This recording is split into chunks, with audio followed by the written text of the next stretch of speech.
धन्यभागी हैं हम कि आज एक अलग ही तरह के सत्र में हम सब सहभागी हो रहे हैं। ये सत्र आम सत्रों की तरह ना होकर एक अलग अंदाज लिए है। ये बात आप सभी जानते हैं। Because we are here for a particular cause. हम में से कई लोग कुछ अनुभव ले चुके हैं, कुछ प्रश्न भीतर हैं। उन प्रश्नों के उत्तर, उन प्रश्नों की दिशा और उस दिशा में कार्य करने के लिए हमारा जज्बा आज हमें यहां इस एक मंच पर लेकर आया है। इसलिए ये सत्र अपने आप में अलग है। हम आमतौर पर जब पूज्य गुरुवर्या श्री जी के निकट आते हैं तो अक्सर हम प्रवचन, व्याख्यान या जिज्ञासा समाधान के लिए आते हैं। लेकिन आज का ये सत्र अलग है। आज हम यहां जिज्ञासाओं के समाधान के लिए तो आए हैं, लेकिन पहले अपने आप से जान तो लें कि हमारी जिज्ञासाएं क्या है। हमने जाना, हम सब जैन कुल्म में जन्मे हैं। यहां बैठे हुए जो भी आमंत्रित या यहां पहुंचे हुए जो लोग हैं, उनमें से अधिकतर जैन परिवारों में जन्मे हैं।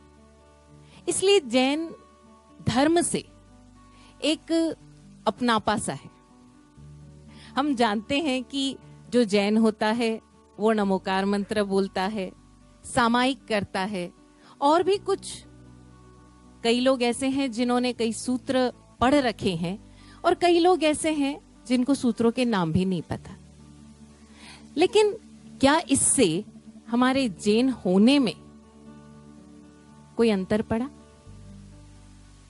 अंतर तब पड़ रहा है जब हम स्वयं को जानने की यात्रा पर चले हैं या नहीं, इसका जवाब हमें मिले। कि अगर हम जैन हैं तो क्यों है, अगर हम जैन हैं तो क्या है, जैन धर्म क्या होता है, क्या हमने प्याज नहीं खाना इसलिए हम जैन हो जाते हैं, या इसके पीछे का महत्व क्या है। ये प्रश्न इसलिए उपस्थित होते हैं कि हमारे समाज की धर्म के बारे में समझ जो आज की युवा पीढ़ी नहीं, पर आज की जो मराठी में प्रौढ़ कहते हैं पीढ़ी है, उसमें भी कम होती जा रही है। धर्म का प्रभाव, इसके साथ साथ अनेक अन्य प्रभाव हमारे समाज में आ गए हैं। तो जैन धर्म का महत्व आज के ज़माने में क्या है, ये समझ लेना बहुत ही ज़रूरी है। तो सबसे महत्वपूर्ण बात जो एक धर्म में है वो है एथिक्स। ये धर्म क्या सिखाता है, ये सबसे महत्वपूर्ण है। और जब हम इसका विचार करते हैं तो हमको हमारे देश के अंदर हजारों वर्ष से जो परंपरा चलती आ रही है उसका विचार करना चाहिए। जो श्रमण धर्म है, श्रमण में से ही जैन निकले, श्रमण में से ही बुद्ध निकले। श्रमणों की अनेक परंपराएं थी, उसमें से बहुत सारी नष्ट हो गई। सिर्फ जैन और बुद्ध परंपराएं आज देश के अंदर प्रचलित है। तो ये कितनी पुरानी परंपरा है। हम अगर सोचे जैन धर्म कितना पुराना है तो हमें तो गलत पढ़ाया जाता है कि भगवान महावीर ने जैन धर्म प्रस्तावित किया। भगवान महावीर आखिरी 24वें तीर्थंकर थे। जैन धर्म उससे अति प्राचीन है। सर्वेपल्ली राधाकृष्ण जो भारत के प्रेसिडेंट हुए थे, बहुत बड़े फिलोसोफर थे, उन्होंने अपनी पुस्तक में लिखा है कि जैन धर्म existed thousands of years before the Vedas were written। मतलब वेद लिखे गए उससे हजारों वर्ष पहले जैन धर्म का मतलब है श्रमण धर्म तो आज जो सालेडा जी ने व्यवस्था की है ये सब लोगों को बुलाने की और ये सुंदर प्रोग्राम महाराज साहब का व्याख्यान सुनने की, मैंने इनके बहुत सारे व्याख्यान YouTube पर सुने हैं। मुझे सौभाग्य प्राप्त हुआ है अनेक बार उनसे मिलने का, बातचीत करने का। मैं हरदम बहुत ही प्रफुल्लित होकर गया हूँ जब भी मैं उनसे मिला हूँ। उनकी धर्म के तरफ देखने की दृष्टि, उनकी समझ, उनका कम्युनिकेशन, जिस प्रकार से वो एक कठिन जटिल प्रश्न को सहज बना के बताती है, ये बहुत ही प्रकाशदायी चीज़ है। और ये हमारा सौभाग्य है कि आज इनके कृपा से हमें ये आज अनुभव करने का मौका मिला है।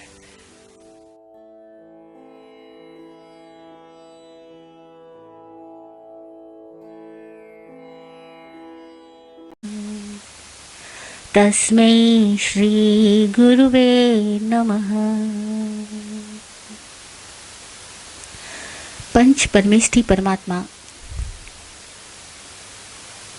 चरम तीर्थंकर समण भगवान महावीर स्वामी एवं उपस्थित समस्त भव्य आत्माओं की भव्यता को प्रणाम। बोधि प्रदाता सद्गुरुदेव और उनकी आगम वाणी को भावमय वंदना। जय हो। आज का topic values in modern context. ये टॉपिक क्यों, पहले हम इसकी बात करें। हमारे पिता दादा सब ने हमें जैसे नाम दिया, रिश्ते दिए, जाति, कुल, गोत्र दिया, वैसे ही एक धर्म की संस्कृति भी दी। उस धर्म के संस्कारों में हम सब पले बढ़े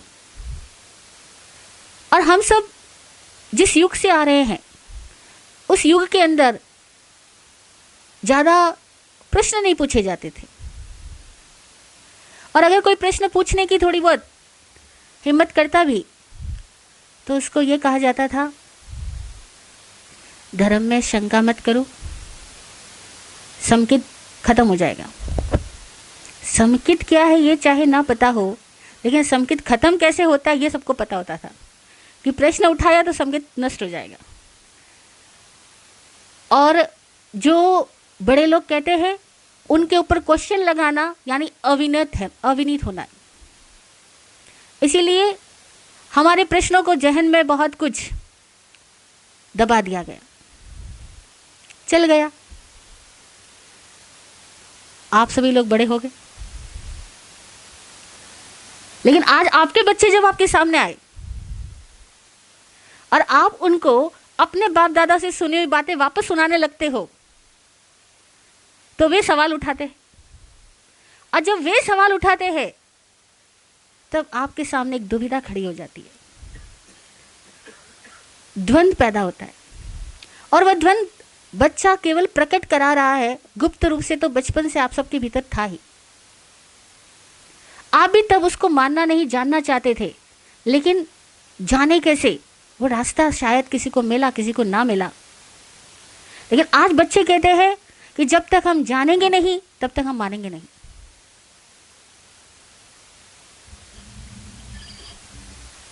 जब तक आप हमें सेटिस्फाई नहीं कर दो, लॉजिक ना समझा दो, तब तक हम इसको एक्सेप्ट करने वाले नहीं। और तब आप सबके भीतर एक सवाल पैदा होता है कि कहते तो बहुत है जैन धर्म वैज्ञानिक है, हमारा धर्म बहुत श्रेष्ठ है, बहुत ऊंचा है, लेकिन मैं अपनी इस कमिंग जनरेशन को कैसे सिखाऊं, कैसे समझाऊं। तब ये टॉपिक पैदा हुआ कि वैल्यूज इन मॉडर्न कॉन्टेक्स्ट। अब कैसे बात करेंगे हम। दूसरा, इस टॉपिक के पैदा होने का कारण यह है कि गांव-गांव, नगर-नगर और महानगर कहीं भी चले जाओ, हर सभाओं में एक सवाल कॉमन रूप से हमसे पूछा जाता है कि महाराज साहब, हमारी आने वाली पीढ़ी को हम धर्म स्थानक से कैसे जोड़ें, उनको मंदिर से कैसे जोड़ें, उनको गुरुओं से कैसे जोड़ें, उनको शास्त्र की महत्ता कैसे बतलाएं। ये लोग तो बिल्कुल धर्म से दूर होते जा रहे हैं। सच में कलयुग आ गया महाराज साहब, जमाना भ्रष्ट हो रहा है। हम क्या करें, इनको कैसे सिखाएं? ये तो हमको सुनने को तैयार ही नहीं, और हमको ही नहीं सुनना चाहती तो महाराज साहब को तो सुनने कहाँ जाएगी? ये क्वेश्चन बड़ा कॉमन है। जितने भी लोग देश विदेश से आते हैं, ये एक सवाल हमसे जरूर पूछ के जाते हैं, और तब हम उन्हें कहते हैं क्या वो उनकी चिंता बाद में करना, पहले अपनी चिंता कर लो। कि आपको क्या लगता है? बोले लगता तो बहुत कुछ है महाराज साहब, लेकिन हमें बचपन से किसी ने बताया नहीं, और हम तो पूछते भी नहीं थे। जैसा बड़ों ने कहा कि 8 दिन है पर्यूषण, रात को नहीं खाना, तुमने नहीं खाया, हरी नहीं खाना, नहीं खाया। 14 से प्रतिक्रमण करने चलना है, चल पड़े। संवत्सरी है, खमत खामना करना है, कर लिया। हमने सवाल नहीं पूछे। दिखते तो हमें भी थे कि हमारे पिताजी ने खमत खामना किया और अगले दिन चाचा से फिर नहीं बोले। दिखता तो हमको भी था सब कुछ, लेकिन पूछने की हिम्मत नहीं थी। लेकिन आज के बच्चे तो पहले सवाल करते। मेरे सामने की घटना है, हम मुंबई में बैठे थे, तो एक परिवार बैठा था हमारे सामने, उनके साथ उनका बेटा था, और मम्मी बोली कि नहीं, पापा बोले उसको, बेटे को, कि बेटा महाराज साहब के दर्शन करने के लिए आया करो, कुछ सीखा करो। बेटे ने तुरंत जवाब दिया, पापा अगर मेरी उम्र में आप होते और आपको कोई ऐसा कहता, आप आते क्या? क्या जवाब दे पिता? देने के लिए जवाब नहीं बचा था उसके पास में। बोला आप मुझे क्यों फोर्स कर रहे हो? मत फोर्स करो मुझे, आप भी तो नहीं जाते हो, मुझे क्यों कह रहे हो? पिताजी चुप, होना ही पड़ता है चुप। और कह रहे हैं आदमी पूरी दुनिया को जीत लेता है, लेकिन अपने परिवार के प्रश्नों के सामने अक्सर वो हार जाता है। नहीं, अपने बच्चों के प्रश्नों के आगे उसको मुंह खोना पड़ता है। So this topic is relevant for us. What is the values? What is the importance of values in modern context? How can we understand? पहले हम तो समझें ताकि हम औरों को समझाने के काबिल बनेंगे। औरों को समझाना सेकेंडरी बात है, पहले खुद को समझना जरूरी है। तो जैसा कि वेलकम स्पीच देते हुए फिरोदिया जी ने बताया कि हर धर्म को 3 आयामों में समझा जाता है। फर्स्ट इज माइथोलॉजी, कथाएं, कहानियाँ, किस्से, दृष्टांत, एग्जाम्पल्स। धर्म कथानुयोग कहते शास्त्र की भाषा में इसको। सेकेंड इज रिचुअल्स, कथाएं दादी नानी की जुबानी हम बचपन से सुनते आए हैं। कथाओं का बहुत बड़ा रोल रहा, बचपन में यही रोल था। फिर सेकेंड रिचुअल्स, हम देखते हैं किसी की दादी सुबह उठ के मंदिर जा रही है, किसी की स्थानक जा रही है, किसी की मुँह पट्टी बांध रही है, किसी की उपवास कर रही है, तो हमने वो सब चीज़ें देख करके धर्म को समझा। और third, what is the part of dharma? Values. इसको हम ऐसे भी कह सकते हैं, there are 3 aspects of every dharma, every religion. First is value, and the second is symbols and customs, and the third is practices. ये तीनों में धर्म हम देख सकते हैं। अब यहाँ पर जो वैल्यूज है वो इटर्नल है, हर युग में रहती है। हर धर्म की वैल्यूज कॉमन है। जैसे हम जानते हैं मजहब नहीं सिखाता आपस में बैर करना। हर धर्म की वैल्यूज कॉमन है। कोई भी धर्म लड़ाई झगड़ा नहीं सिखाता, कोई भी धर्म क्रूरता कट्टरपना नहीं सिखाता, कोई भी धर्म आदमी को राग द्वेष करने की, क्रोध मान माया लोभ लालच में रहने की शिक्षा नहीं देता। These all are values. This is the common in every religion, and this is always important, चाहे वो युग कोई भी क्यों ना हो, have significance. लेकिन the second symbol and customs वो हमेशा चेंज होते हैं। जैसे किसी ज़माने के अंदर समर संस्कृति की पहचान अलग तरह के रीति रिवाजों में हुआ करती थी, आज अलग तरीके के रीति रिवाजों में होती है। हम थोड़ा सा भी दिमाग लगाएं कि ये समर संस्कृति भगवान आदिनाथ से शुरू हुई, यानी प्राग ऐतिहासिक, हजारों लाखों करोड़ों वर्षों पूर्व, और शास्त्र की भाषा में कहे तो कितने कोटाकोटि सागरोपम पूर्व, यानी कि असंख्य वर्ष, अनकाउंटेबल अनन्यूमरेबल ईयर्स, और तब से आज तक है। इसका मतलब ये है इसने कितने वस्त्र पलटे होंगे, कितने रिवाज बदले होंगे, कितने कस्टम्स और सिंबल्स चेंज हुए ही होंगे, तभी तो आज तक है। अगर इतने सारे रूप नहीं बदलती तो आज दिन तक ये संस्कृति की धारा जीवित कैसे रहती। इसका मतलब है कि जो आज जिस कस्टम के साथ अपने आप को कनेक्ट पा रहा है, वो ये याद रखे कि ये कस्टम जो है वह इटर्नल नहीं है, शाश्वत नहीं है। इसलिए इस कस्टम को उतनी ही वैल्यू दी जाए जितनी ज़रूरत है, बहुत ज़्यादा नहीं। और अगर लगे कि हमें आने वाली पीढ़ी तक इस बात को ले जाना और इसके लिए हमें इसका कपड़े चेंज करने पड़ेंगे, जैसे कि हमारे बाप दादाओं से हमने अपने कपड़े चेंज कर लिए, नहीं, आपके पिताजी दादाजी सिर पे टोपी धोती पगड़ी वो पहनते थे, आज कोई ऐसे पहन के निकले तो फैशन माना जाएगा, लेकिन नॉर्मली कोई ऐसा पहनने लगे तो उसको लोग कहेंगे बाबा ये तो ओल्ड एज का आदमी है। तो हमने बहुत सारी चीज़ों में रिवाज चेंज किए। नहीं, पहले हमारे दादा परदादा के समय में ये हैप्पी बर्थडे टू यू ये वर्ड्स कभी सुनने को मिले? वो तो जन्मदिन आता तो बोलता है 1 साल ज़िंदगी का कम हो गया, ज़रा चिंता करो। और आज 1 साल ज़िंदगी का कम हो गया ऐसा कोई सोचता है? और कोई सोचे तो कहेंगे कितना नेगेटिव सोच रखते हो, कम हो गया इसको क्यों देखते हो, बढ़ गया इसको देखो ना। तो बहुत सारे कस्टम्स हमने चेंज कर लिए। इसीलिए इसका मतलब क्या हुआ कि कस्टम शाश्वत नहीं है, उनकी वैल्यू उतनी है कि वो धारा को जीवित रख सके संस्कृति के रूप में। And the third is practices. Practices क्या होती है? 2 तरह की, एक इंडिविजुअल और एक सोशल। इंडिविजुअल प्रैक्टिस होती है भीतर की समझ, गुरु से प्राप्त प्रेरणा और भीतर की जिज्ञासाओं के अनुरूप। जब एक आदमी को लगता है मुझे अपनी कमी और कमजोरियों को जीतना है, इसके लिए वो श्रमा रखे, मौन करे, तप करे, ध्यान करे, सामायिक करे, वो उसकी प्रैक्टिस है। ये प्रैक्टिस एज ए रिचुअल भी की जा सकती है। ये रिचुअल कब होती है? जब केवल हम ब्लाइंडली फॉलो कर रहे हो। और यही सब चीजें स्पिरिचुअल कब हो जाती है? जब हम इसको सहोश विद अवेयरनेस समझ के स्वीकार कर रहे हो, तो यही पार्ट ऑफ द स्पिरिचुअलिटी है। और अगर ये बिना जाने की जा रही है तो यही रिचुअल्स कहलाते हैं। बहुत सारे लोग कहते हैं we are spiritual not religious. ऐसा कहते हुए वे अपने आप में क्या साबित करना चाह रहे होते?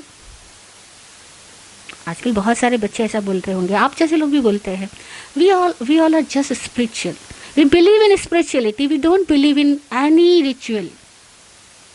मतलब आप क्या कहना चाह रहे हो कि ये जो लोग मंदिर जा रहे हैं, जो लोग सामायिक कर रहे हैं, जो लोग उपवास कर रहे हैं, जो माला फेर रहे हैं, मुझे इन सब पे कोई भरोसा नहीं, लेकिन स्पिरिचुअलिटी पे भरोसा। तो आपको क्या लगता है कि जो रिलीजन कह रहा है और जो धर्म कह रहा है, जो अध्यात्म कह रहा है, इन दोनों में कुछ फर्क आ गया? ऐसा धर्म और अध्यात्म में फर्क आ गया, ऐसे ही ना? बट ऐसा है नहीं, ऐसा माना जा रहा है। और मॉडर्न एज में ऐसा बहुत ज़्यादा माना जा रहा है। और ये डायलॉग बहुत ज़्यादा लोग बोल रहे हैं कि हमें अध्यात्म में भरोसा है, हम आध्यात्मिक है, लेकिन हम धार्मिक होने के लिए कोई चेष्टा नहीं करते। वे नहीं समझ पा रहे कि धार्मिक होने का मतलब क्या है। धार्मिक होने का मतलब केवल कस्टम्स को फॉलो करना, केवल सिंबल्स को, जैसे कि मुखपति जस्ट लाइक अ सिंबल, या चरवला लो या ओघा लो, सब कुछ सिंबल है, केवल इसको फॉलो करना नहीं है। धर्म और अध्यात्म हकीकत में एक ही चीज है। धर्म का मतलब ही है स्वभाव में होना, इन ऑर्डर होना।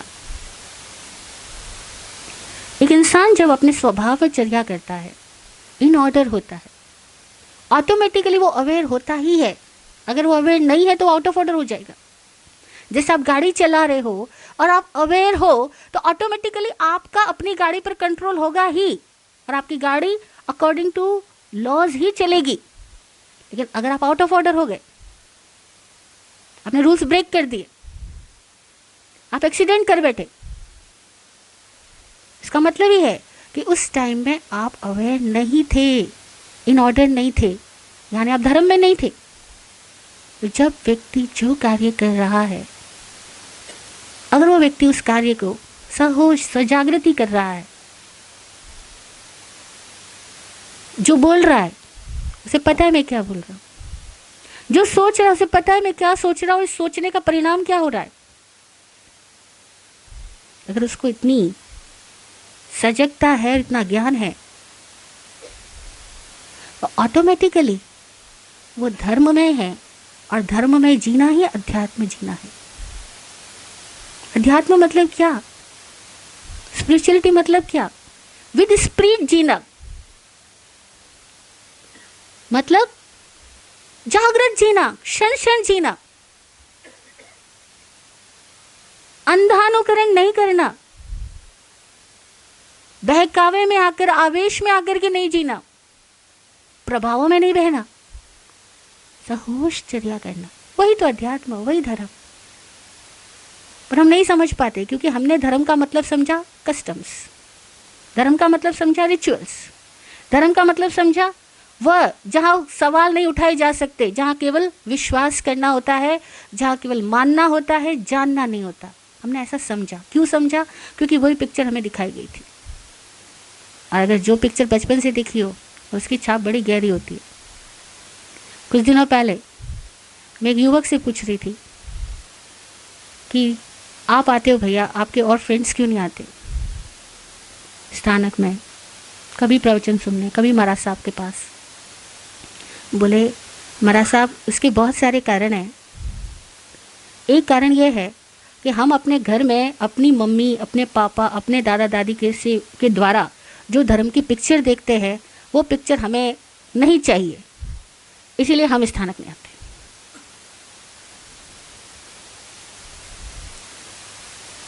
ऐसा जवाब शायद इस सभा में बैठे किसी युवक ने दिया था, और ये बात मुझे बहुत छुई। ये बात सही है। क्यों? हमने क्या देखा कि वे लोग धर्म स्थान से जब लौट के आते हैं तो बजाय उनके अंदर आत्मीयता का विस्तार होवे, उनका प्रेम विराट होवे, उनके भीतर की क्षमा, वात्सल्य, दान, ज्ञान, ये सब कुछ बाउंड्रीलेस होवे, वो तो ज़्यादा सांप्रदायिक नजर आते, वो ज़्यादा कट्टर नजर आते, वो नियमों के अंदर इतने ज़्यादा रिजिड हो जाते हैं कि वो इंसानों को छोड़ देंगे लेकिन अपना नियम फॉलो करेंगे, और वो भेदभाव ज़्यादा करते, और वो स्थानक मंदिर में दान दे के आते हैं लेकिन बिजनेस के अंदर बताने की जरूरत नहीं। तो ये सारा सीन देख करके वो बच्चे कहते हैं यार ईमानदारी से पैसा कमा लो, यही बहुत बड़ी तपस्या हो जाएगी, बेईमानी से कमाना फिर समाज में दान दे करके अपना नाम करवाना, ये कौन सा धर्म हुआ?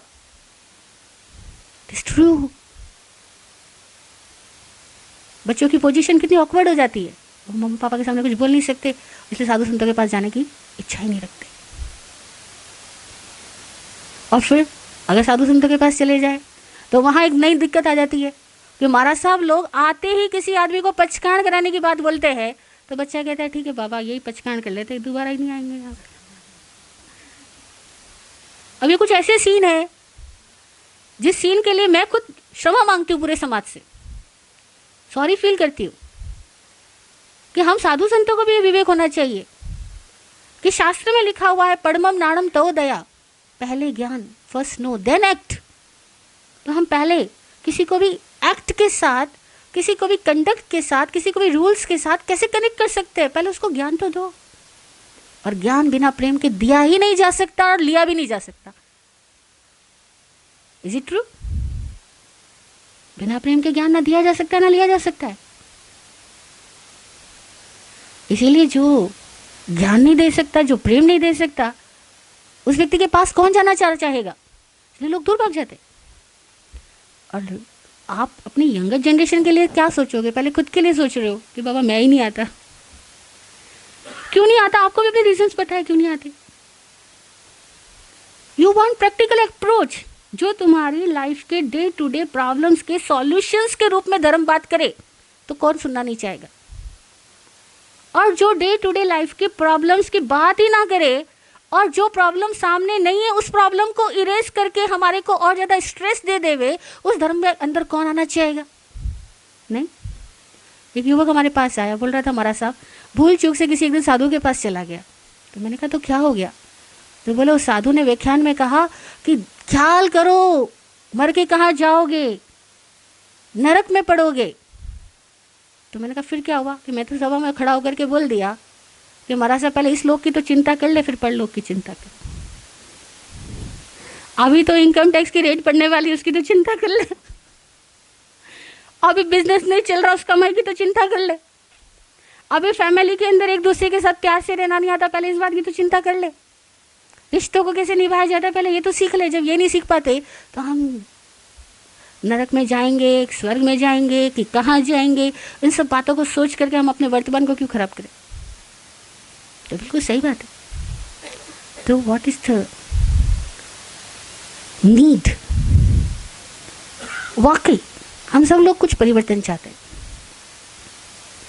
आप लोग चाहते हो कि आपको धर्म उस तरीके से सिखाया जाए कि जो आपको अपनी वर्तमान जिंदगी को और अधिक आनंद से, और अधिक ज्ञान से, और अधिक जागरूकता के साथ जीने की कला दे। और अब तक हमारे यहाँ जो टीचिंग्स हो रही है, उस टीचिंग्स के सिस्टम को लेकर के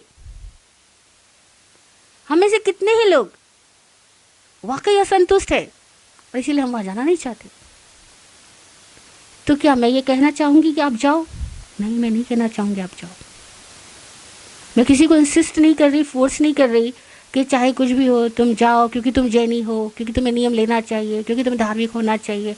नो, मैं नहीं कह रही तुम जाओ, लेकिन मैं ये कह रही हूँ कि हम सब लोग अगर प्रेजेंट में जो अवेलेबल सिस्टम है उसमें हमें कुछ खामियां नज़र आ रही है,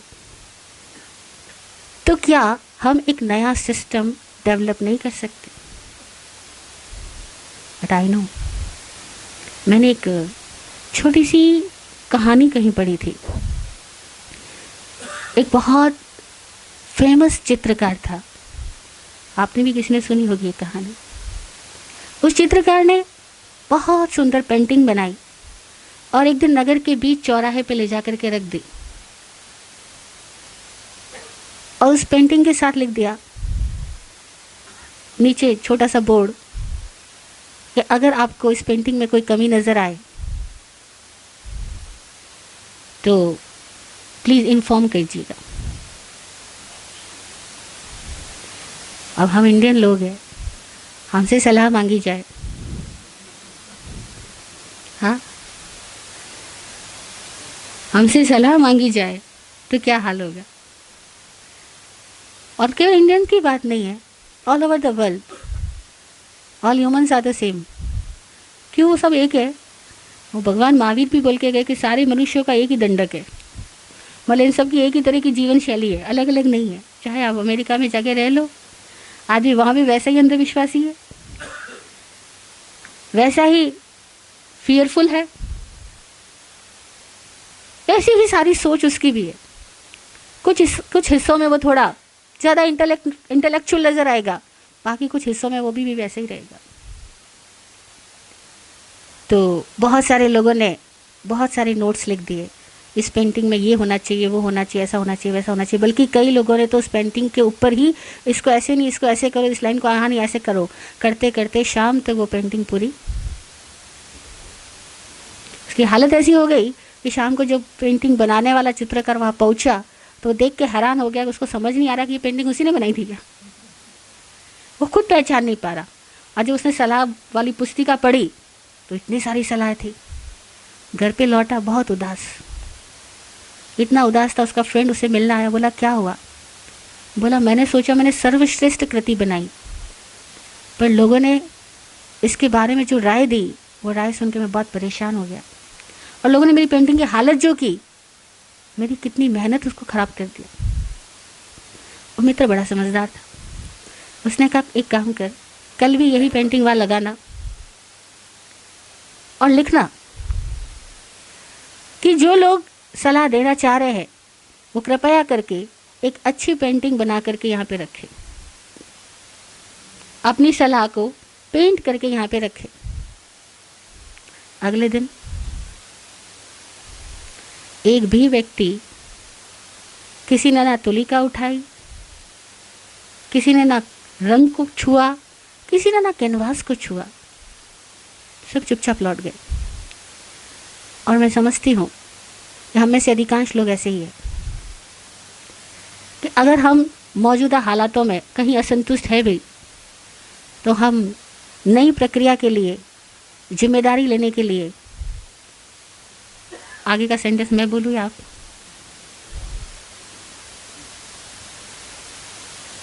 क्या है, मुझे सुनाई नहीं पड़ा। जब तैयार है हाथ खड़ा करके बताएंगे? वेरी गुड, हम तैयार हैं। तो हमें क्या चाहिएगा? यहाँ सवाल पैदा होता है, हमें क्या चाहिएगा? हमें 3 बातें चाहिएगी। फर्स्ट थिंग, पहले अपने भीतर मौजूद शंकाओं, जिज्ञासाओं को उघाड़ो, उनको उठने दो, क्योंकि being a jenny, although we are not jenny, we called, हम खाली कहलाते हैं कि हम जेनी हैं, पर जेनी होने का मतलब है जो स्व और पर को जानता हो, जो अपने भीतर मौजूद द्वंद्वों को जीतने की यात्रा पर हो, भीतर मौजूद कॉन्फ्लिक्ट्स को, कॉम्प्लेक्सेस को जो जीत रहा हो, वह जेनी। खुद के भीतर के द्वंद्वों को जो जीतता है, स्व और पर को जो जानता है, और जो ज्ञान पूर्वक प्रत्येक चर्या करता है, वह जेनी है। ओके, नाम और गोत्र तो हमारे बाप दादाओं ने हमें दे दिए, बट आज केवल नाम और गोत्र से काम नहीं चलेगा। हमें असली अर्थों में जेनी होना है तो फर्स्ट थिंग, अपने कॉन्फ्लिक्ट्स को बाहर निकालो, अपने कॉम्प्लेक्सेस के प्रति अवेयर बनो, और अपने डाउट्स को, अपनी क्वेरीज को पूछने की, प्रकट करने की हिम्मत रखो, चाहे वो किसी सिस्टम के प्रति हो, चाहे वो किसी शास्त्र के प्रति हो, चाहे वो किसी आपकी रूटीन के प्रति हो या कस्टम्स के प्रति हो। पिछले साल अहमदनगर में थे, तो रात्रि के समय क्वेश्चन आंसर सेशन हुआ करता था वहाँ हर स्थानक के अंदर। तो एक सभा में एक व्यक्ति ने खड़े होकर के पूछा कि महाराज साहब, ये शादियों में इतने खर्चे जो हम जैनी लोग करते हैं उसका क्या करें? इतने में एक युवक खड़ा हुआ, उसने कहा महाराज साहब, हमारे शादियों में इतने सारे जो रिवाज फॉलो किए जाते हैं उसका क्या करें? क्योंकि एक आदमी खर्चों से परेशान और एक आदमी रिवाजों से परेशान, और उस सभा के अंदर दोनों तरह के लोग थे, काफ़ी यंगस्टर्स भी थे और काफ़ी बुजुर्ग भी थे। तो हमने बुजुर्गों को कहा कि एक काम करो कि तुम सारे यंगस्टर्स को ये तो समझा दो कि तुम शादियों में जितने भी रिवाज करते हो उन सबके पीछे साइंस क्या है, क्या बता सकोगे खड़े होकर के? वो बोले हमें ही नहीं पता। एक्चुअली ये सीन है कि हम किसके लिए क्या कर रहे हैं हमें नहीं पता। फिर मैंने कहा खर्चा किसके लिए कर रहे हो? बोले हम मारवाड़ी लोग कमाते इसके लिए है कि प्रदर्शन करने का मौका आता है जब शादी होती है तो, और बच्चे परेशान है, ये जहाँ होना चाहिए वहाँ नहीं होता, और जब बच्चे क्वेश्चन उठाते हैं तो बड़ों के पास आंसर नहीं होते। तो हमारा कहना यह है कि चाहे वो शादी का सिस्टम है, चाहे वो घर के रीति रिवाज का सिस्टम है, और चाहे वो आपके समाज में धर्म क्षेत्र में कोई सिस्टम है, आपको नहीं समझ आ रहा है, घर बैठ के सलाह मत दो, नुक्ताचीनी मत करो। आप उस सिस्टम के बारे में पहले जानो, जानकार व्यक्ति से पूछो, और अगर जवाब ना मिले या सेटिस्फेक्शन ना मिले और आपको लगता है कि अब इस सिस्टम का कोई रिलेवेंस नहीं है, हमें सिस्टम को चेंज करने की आवश्यकता है, तो आप अपने परिवार की जिम्मेदारी लेते हुए, और सेकंड बहुत बड़ी चीज़ है जिम्मेदारी वर्ड, क्योंकि हमारे यहाँ एक ही कमी है, मतलब ऑल ओवर द इंडिया ये सबसे बड़ी कमी है कि हम लोग बचपन से ये सिखाया गया हमको कि कुछ भी हो जाए बेटा, भगवान के मंदिर में जाके प्रार्थना कर लेना, गुरुदेव से मंगल पाठ सुन के आ जाना, तेरा काम हो जाएगा। मतलब हमें प्रे करना सिखाया गया, लेकिन हमें रिस्पॉन्सिबिलिटी लेना नहीं सिखाया गया। और अब बताओ, प्रे करने वाले कहाँ पहुँचे? मात्र प्रे करने वाले, और प्रे करते हुए रिस्पॉन्सिबिलिटी लेने वाले लोग कहाँ पहुँचे? आप किस टाइप के लोग हो? किस टाइप के? रिस्पॉन्सिबिलिटी लेना पसंद करोगे या खाली बैठ के वो दिन का इंतज़ार करोगे कोई तो मसीहा आएगा, हाँ हमारे सिस्टम को कुछ नया बदलाव लाएगा? वो कोई और नहीं है, वो आप ही हो। और आपको समझ आता है कि यहाँ कुछ चेंजेस की ज़रूरत है, तो आपको सिस्टम में बदलाव लाने के लिए क्वेश्चन रेज करना होगा, और न केवल क्वेश्चन रेज करना होगा, रिस्पॉन्सिबिलिटी लेना होगा। और मैं जानती हूँ कि जब भी सिस्टम चेंज करने की बात आती है, सबसे पहला क्वेश्चन यही आता है कि बिल्ली के गले में घंटी कौन बांधेगा? नहीं, सारे चूहे इकट्ठे होकर के एक ही मीटिंग करते कि बात बिल्कुल सही है, हम सब बिल्ली से डरते, अगर उसके आने से पहले घंटी की आवाज़ आ जाए तो हम सब अपना बचाव कर सकते हैं। लेकिन अंत में जाकर के बात क्या आती है? घंटी कौन बांधेगा? ये सवाल है कि बिल्ली के गले में घंटी कौन बांधेगा? किसका किससे है? सवाल किसका किससे है? खुद का खुद से है, और आपको जवाब देना होगा। हम इंडियंस लोगों में सबसे बुरी आदत यह है कि हम लोग किसी भी चीज की बुराई करने के लिए नॉन स्टॉप बुराई कर सकते हैं, लेकिन किसी अच्छी चीज की तारीफ करना हो तो 10 बार सोचते हैं। एक बात, दूसरी बात, अच्छे काम की तारीफ कर भी देंगे, लेकिन अगर हमें कुछ अच्छा काम करना हो तो हम दूसरों का मुंह ताकते हैं कि पहले कोई और शुरुआत कर दे तो फिर मैं करता हूं। और जहां तक इंडिविजुअल कंफर्ट्स की बात है, वहां तो हम जल्दी से शुरुआत कर देते हैं, लेकिन जहां हमें सोशल रिफॉर्मेशन की बात आती है या सिस्टम में कुछ नई चीज लाने की बात आती है, वहां हम में से बहुत सारे लोग रिस्क नहीं लेना चाहते। हम केवल वही रिस्क ले सकते हैं जहां हमारे पास में कोई लालच हो। ऐसे ही है ना? और ये कारण है कि हम बाकी सब क्षेत्रों में मॉडर्न हो सकते हैं, लेकिन धर्म के क्षेत्र में यहां पे प्रॉब्लम क्या आती है? हाँ, डोंट आस्क क्वेश्चंस, ये सीखा हुआ है। अगर मैं कह रही हूँ आस्क क्वेश्चन करो, तब भी नहीं कर पाओगे। और हम कहते हैं रिस्पॉन्सिबिलिटी लो, आप सिस्टम में चेंज लाते हो तो भी नहीं लोगे। पता है क्यों? बड़े लोग कहते हैं अगर तुम कुछ रिस्पॉन्सिबिलिटी ले रहे हो तो क्या तुम्हें पड़ी है क्या, और लोगों को नहीं दिखता है क्या? अगर वो चेंज की जरूरत है तो तुम्हें क्या जरूरत है? तुमको मंदिर नहीं पसंद है तो घर में मंदिर बना लो। और अमीर लोगों के पास में क्या कमी? पता नहीं भगवान ने उसको अमीर बनाया कि नहीं बनाया, पर उसने तो अमीर होने की वजह से अपने घर में भगवान बना दिया, घर में मंदिर खड़ा कर दिया। और वो क्या चाहता है कि मुझे अगर इस सिस्टम को चेंज नहीं करना, मुझे कोई रिस्पॉन्सिबिलिटी नहीं लेना, मैं अपने अपनी तरीके से जिंदगी जीऊं, तो वो कट जाता है सबसे और अपनी सोच को अपने तक सीमित रखता है, लेकिन पूरे सिस्टम के लिए कोई काम करना नहीं चाहता। और फिर नेक्स्ट बात और कि अगर कोई व्यक्ति काम करना भी चाहता है तो उसको सबसे पहले ये कहा जाता है कौन तुम्हारे साथ होगा, सिक्योरिटी क्या है, फ्यूचर क्या है, किसके लिए कर रहे हो। और तब आदमी कहता है चलने दो ना, जैसा चल रहा, इतनी कटी और कट जाए। पर हम नहीं जानते कि हमारे बुजुर्गों ने, हमारे पूर्वजों ने आज दिन तक हमारे को ये धर्म की संस्कृति दी है। इसके लिए उनको कितना सहन करना पड़ा। कल्पना करो कि उन्होंने इस संस्कृति को सुरक्षित रखने के लिए कितना यवनों का अत्याचार सहा होगा, तब भी मंदिर बनाए। घर में बच्चे को रोटी नहीं दी होगी, लेकिन साधु को भिक्षा में गोचरी बहराई होगी, अच्छे से अच्छी रोटी खिलाई होगी कि साधु जीवित रहे, वो ज्यादा जरूरी है। खुद ने सोना चांदी नहीं पहना होगा, लेकिन जाकर के समाज में जहां व्यवस्था की जरूरत होती वहां सोना चांदी का दान करके आया होगा। हमारे पूर्वजों ने कितना कुछ किया, नहीं? और हमारे बच्चे क्या दिखते, हमारे मम्मी पापा किसके लिए करें? अरे एक घर के अंदर का एक्सपीरियंस आपको बताती हूँ मैं। हम तो दुनिया देखी नहीं, आप लोगों को देख के सीखते हैं। एक भाई बोल रहा था कि मैं अपने भाइयों के लिए जब खर्चा करता हूँ तो मेरा बेटा कहता है कि पिताजी आपको क्या पड़ी, आप अपने भाइयों के लिए खर्चा कर रहे हो, मैं सामने बैठा हूं ना, मेरे लिए खर्चा करो। वो कहते हैं आप किस जमाने की बातें कर रहे हो, आपको अपने भाई के परिवार का ख्याल रखना है, उसके बच्चों की शादी का ख्याल रखना है, उसके बच्चों के ससुराल में कुछ आया कम पड़ गया तो उसका ख्याल रखना है।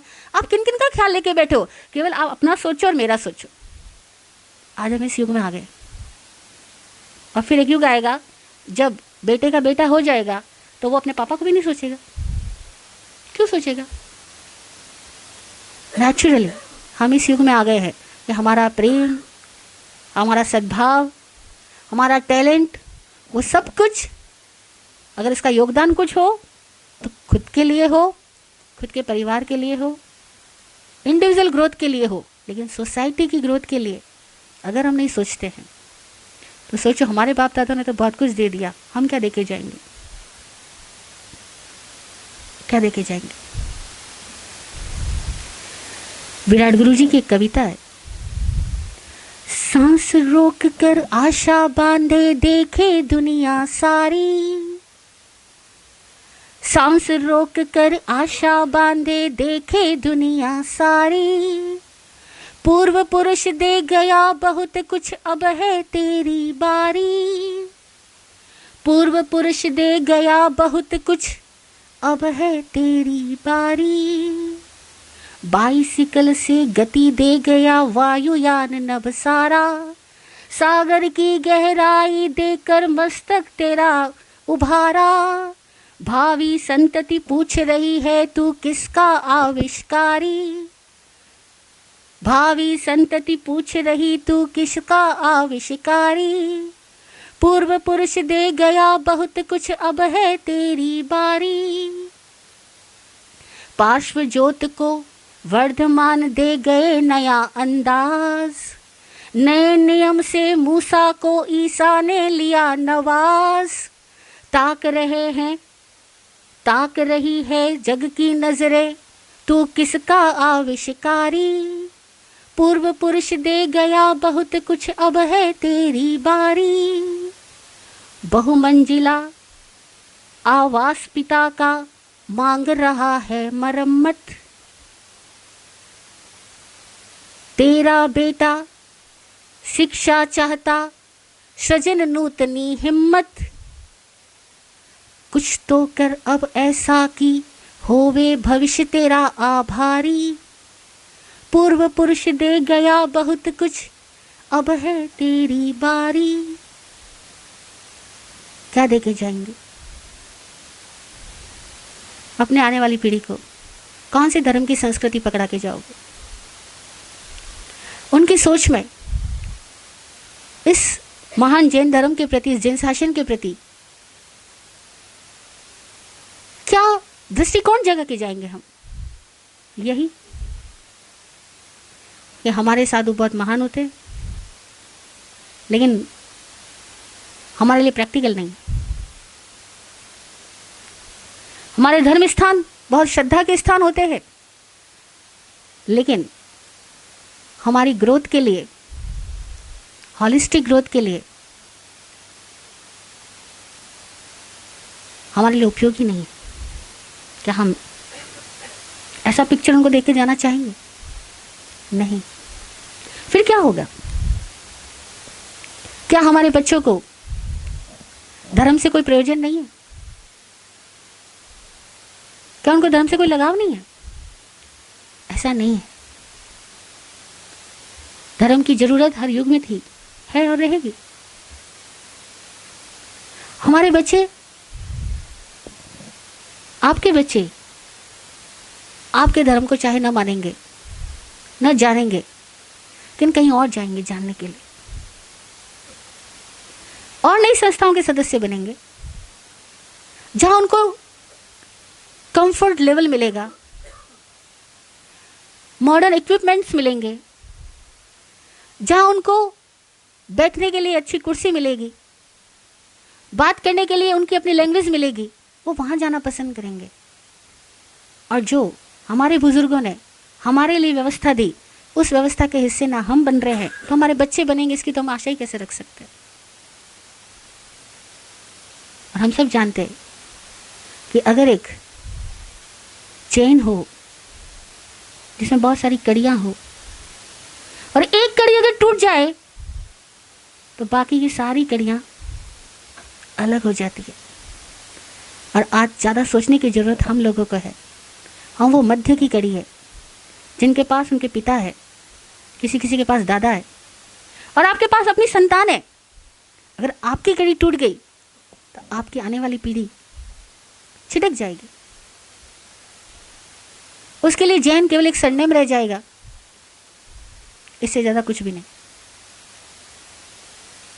तो इस जिन शासन के लिए हम क्या करने जा रहे हैं, हमारा क्या योगदान है? पूर्व पुरुष दे गए बहुत कुछ। व्यक्तिगत ग्रोथ के लिए आप करो, साथ ही साथ सिस्टम के लिए करो, सोसाइटी के लिए करो। एक बार किसी ने हमसे सवाल किया, महाराज साहब, भगवान महावीर और गौतम बुद्ध समकालीन थे, तो क्या कारण है कि गौतम बुद्ध का नाम पूरे विश्व में फैला, उनका धर्म पूरे विश्व में फैला, भगवान महावीर का धर्म क्यों नहीं फैला? और अगर आप ये कहते हो कि भगवान महावीर का धर्म अत्यधिक वैज्ञानिक है तो उसको पूरे विश्व में फैलना ही चाहिए था, फिर क्यों नहीं फैला? हमने कहा भैया बहुत सारे कारण है, लेकिन मुख्यतः 3 कारण है। बोले क्या? हमने कहा 3 कारण है, एक संत, दूसरा ग्रंथ और तीसरा पंथ। इन 3 कारणों से महावीर की वाणी सब जगह नहीं फैल सकती। बोले ऐसा कैसे, संत क्यों? हमने कहा हमारे संतों को ऐसा लगा कि उनकी समाचारी ही सत्य है और इसके सिवा किसी और की समाचारी होती है तो वो सत्य तक पहुंचाने का रास्ता नहीं हो सकता। उन्होंने धर्म से भी ज्यादा अपनी समाचारी यानी कोड ऑफ कंडक्ट को महत्व दे दिया, रूल्स और रेगुलेशंस को महत्व दे दिया। इसीलिए धर्म गौण हो गया और आचरण के सिद्धांत इतने मुख्य हो गए जो कि एक पर्टिकुलर देश, काल, पात्र, भाव के अनुरूप बनाए गए थे। उनको शाश्वत बनाने की चेष्टा में हमने उस शाश्वत को गौण कर दिया, सत्य को गौण कर दिया। ये संतों की कमी। और दूसरा, संतों की सबसे बड़ी कमी ये रही कि अगर कोई अन्य संत किसी अन्य समाचारी को पालन करता हुआ अगर वो अपनी वाणी को फैला रहा है तो उसके ऊपर इतने सारे क्वेश्चन मार्क लगा दिए गए, सद्भावना ही नहीं रखी गई कि कोई बात नहीं, वो एक अलग स्कूल का स्टूडेंट हो सकता है, उसका कॉस्ट्यूम अलग हो सकता है, उसकी ड्रेस अलग हो सकती है, उसका कोड ऑफ कंडक्ट अलग हो सकता है, लेकिन उसका नॉलेज तो नॉलेज है ना। नॉलेज को रेस्पेक्ट ना की करके केवल हमारी संस्था का वो स्टाम्प नहीं है, उस बात को लेकर के संतों ने सद्भाव नहीं रखा। इस वजह से हमारा धर्म जो सब जगह फैल सकता था नहीं फैला। दूसरा, ग्रंथ एक ही लैंग्वेज के साथ बांध दिए गए। पिछले कुछ वर्षों से हमारे समाज के मूर्धन्य आचार्यों ने, विद्वानों ने और कुछ श्रावकों ने बहुत मेहनत करके इन ग्रंथों को बाहर लाया, ऑनलाइन लाइब्रेरी बनाई, ये लाइब्रेरी बनी, इंग्लिश में ट्रांसलेट हुए, बच्चों के लिए सचित्र उपस्थित होने लगे। अन्यथा ये ग्रंथ बंद पड़े हैं अलमारियों में। और आज भी देखो तो कितने संत हैं जो हर समस्या का समाधान उस लाल रंग के कपड़े में बांधे गए ग्रंथों में खोजने जा रहे हैं, समस्या के मूल में खोजने नहीं जा रहे। और जब तक ग्रंथ अगर रेलेवेंट लैंग्वेज में नहीं होंगे, जो कि क्रांति महावीर ने की, अगर वो क्रांति हम नहीं वापस जीवित रखेंगे। और बड़ी गजब की बात कि जैन समाज ने महावीर की क्रांति पे जितना, क्या कहते हैं, पोछा फेरना, जितना पानी फेरा और किसी ने नहीं फेरा होगा। उन्होंने बात कही कि अपनी लैंग्वेज में बात करो, जिस लैंग्वेज में तुम्हें समझ में आता है उस लैंग्वेज में सामयिक प्रतिक्रमण करो। और हम उस लैंग्वेज में धर्म की आराधना करना चाहते हैं जो हमें कुछ समझ में नहीं आता। और अगर कोई हमें हिंदी में समझा भी दे और हिंदी में करवाने के लिए कुछ विधान भी दे दे कि ये हिंदी में है, इसको पढ़ करके आप अपनी सामयिक प्रतिक्रमण कर लो, तो हम कहेंगे महाराज साहब ये प्रामाणिक कैसे हो सकता है? प्रामाणिक तो वही होगा जो ओल्ड है, वही गोल्ड है। विराट गुरु जी से किसी ने एक दिन सवाल किया कि गुरु जी हम सामयिक कौन सी भाषा में करें? गुरु जी बोले जिस भाषा में तुम्हें जगाया जाए और तुम्हारी आंख खुल जाए उस भाषा में करो।